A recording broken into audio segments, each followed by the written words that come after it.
10 News begins with breaking news.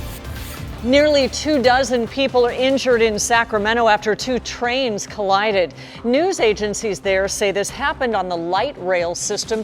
One train hit another, forcing one of the trains to derail. At least 22 people have been hurt. So far, the injuries don't appear to be severe. We will keep an eye on this. We'll bring you any updates as we get them. Also tonight, a neo-Nazi group making its presence felt at San Diego State. Flyers and stickers posted on campus right as thousands of new students arrive for their first week as an Aztec. Good evening. I'm Steve Atkinson. And I'm Kimberly Hunt. 10 News reporter Anthony Pura is at San Diego State. And Anthony, a jarring and upsetting day for many. It was very upsetting for many, of course, but I want to tell you that we did learn the name of the group, but we're not going to say it because we don't want to give them any publicity for this. I can tell you that they've been labeled a white supremacy neo-Nazi group according to the Anti-Defamation League, and last night they had their eyes set on San Diego State. A San Diego State student sent 10 News a picture of what they found near one of the lecture halls. We've blurred out the name of the neo-Nazi group behind the sticker. You know, I would like to be surprised, but I can't say that I am. It's just the attitude of a lot of people, and those kind of people are feeling more and more vocal these days. At first glance, it doesn't have the traditional images associated with hate groups because it was meant to fly under the radar, but it didn't get past university officials. They say flyers and stickers from the white supremacy group were found throughout campus Thursday. Some were found at the Women's Resource Center and Pride Center. Staff found the stickers in the morning and they've been removed, but you can see the residue left on the Pride Center's door. Whoever put it there was determined, as the front gate is locked at night. Seemed incredibly targeted, especially seeing as though they're probably safe spaces. Almost like a warning sort of thing, this is not your safe space, which is kind of disgusting. The messages put out during San Diego State's Welcome Week as thousands of incoming students were moving into campus. I feel like it's definitely planned. New students, that's not what they want to come into, and that's not what this school is all about. Last year, the group spread its flyers and stickers around campus too. The Daily Aztec staff found this one. It seems to be very lightly talked about. I think people are still trying to not let it get to that.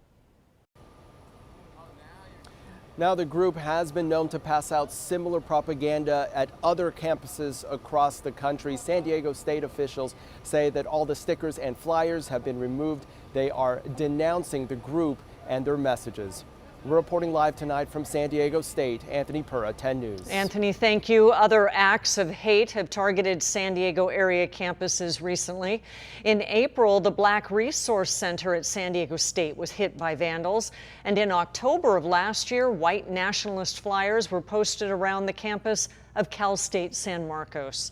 As 10 News develops on this story, we will push it out on our mobile app. There is a free version in the App Store. You can just search 10 News. New tonight, the San Diego Police Department released body camera video of a deadly officer-involved shooting from May of 2018. Taser!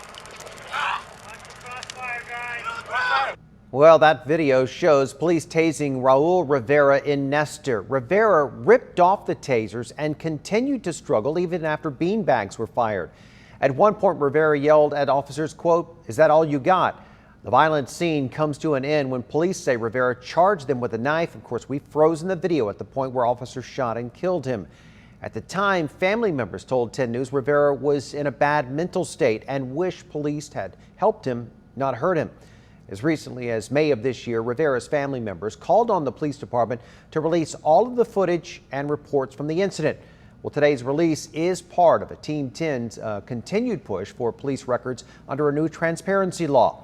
The department released dozens of records related to this case today.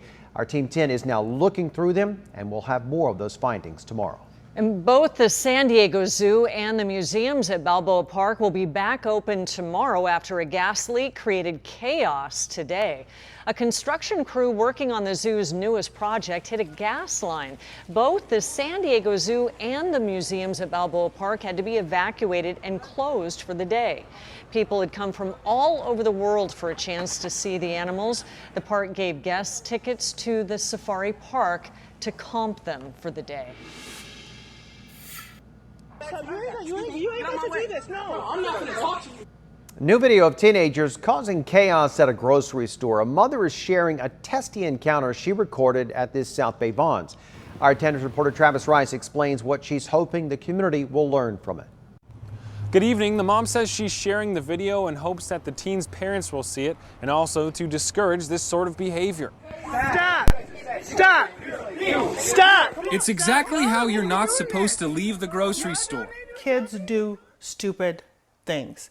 This mom wants to stay anonymous and says she started recording after she heard the teenagers make a scene after the manager at Vons wouldn't let them buy liquor. Everybody kind of rushed outside. I knew that it was getting ready to be a confrontation. So that's when I opened up the video camera in the hopes that it would de-escalate the situation. She says the teens were cursing, then shoplifted items from the front of the store in protest. But by the time it got to the front and the products had been thrown to the ground, that just took it up another level. So there was back and forth, but the back and forth then included a comment that was racially insensitive.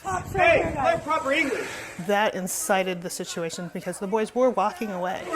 Shut up, Stop! When you say that to somebody, you are implying that they are uneducated and therefore inferior. And there are going to be certain people that are going to feel a certain kind of way, and that was the reaction that they got.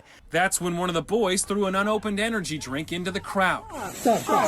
Oh!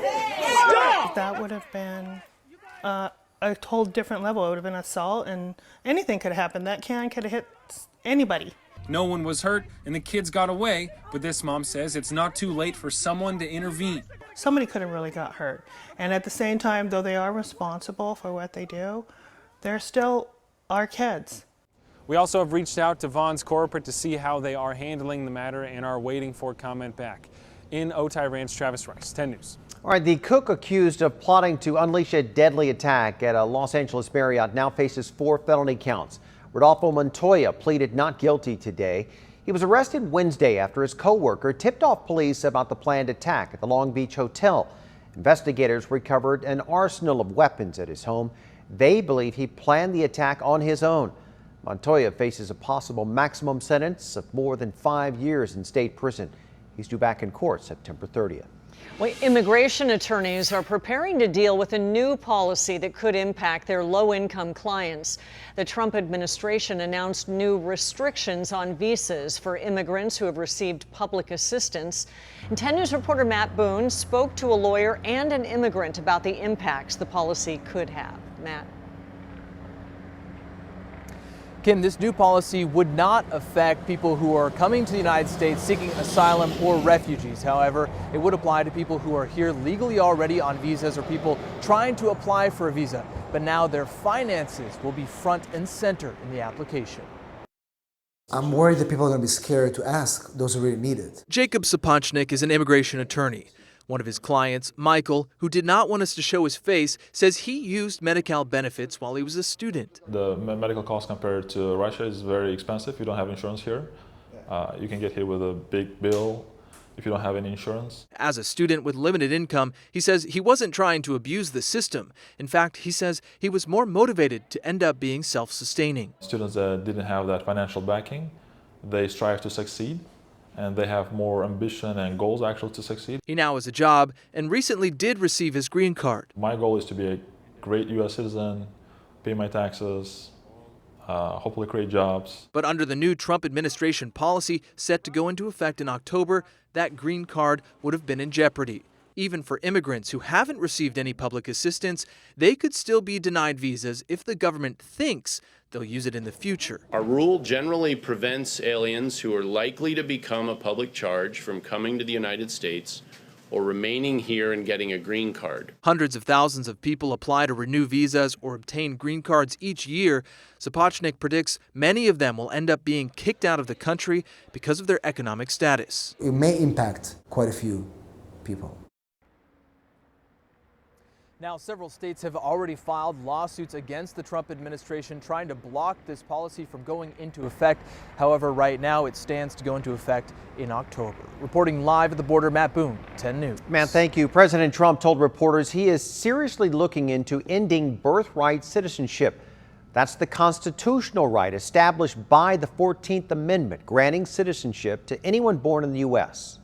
You walk over the border, have a baby, congratulations, the baby is now a U.S. citizen. It's frankly ridiculous. The ACLU sent a statement to 10 News that reads in part, by merely proposing it, President Trump is trying to turn back the clock to one of the ugliest, most shameful periods in American history. The 14th Amendment was enacted to guarantee citizenship to persons born in the United States without regard to parentage, skin color, or ethnicity. Should the president attempt to end birthright citizenship by executive order, it would be immediately challenged by the Supreme Court.